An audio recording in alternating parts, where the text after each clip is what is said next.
La réforme de l'homme malien. La refondation du Mali.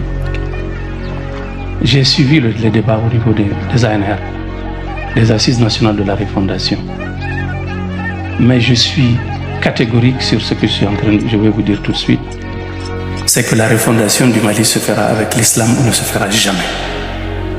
C'est que la refondation du Mali se fera avec l'islam ou ne se fera jamais. Si vous pensez, si quelqu'un doute de ce que je dis, qu'on interroge le pays profond, les Maliens, qui vivent dans un monde, dans un univers qui est parallèle à l'univers dans lequel vit notre élite intellectuelle formée à l'école laïque.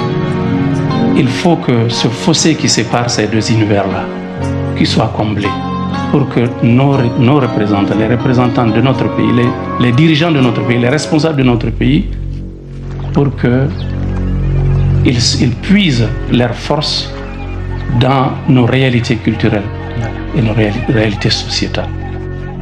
C'est pourquoi c'est la crise de valeurs qui a engendré la crise politique, la crise économique, la crise sociale, la crise sécurité et tout le reste. Pour moi, le fondement, le sous-bassement de notre refondation, ce sont les valeurs spirituelles et morales de notre société que nous devons réhabiliter.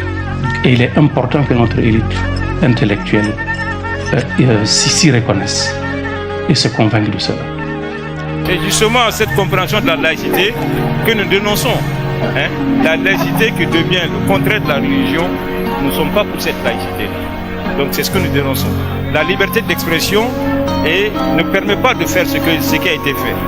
Donc une mauvaise compréhension de cette notion peut aboutir à des choses inadmissibles.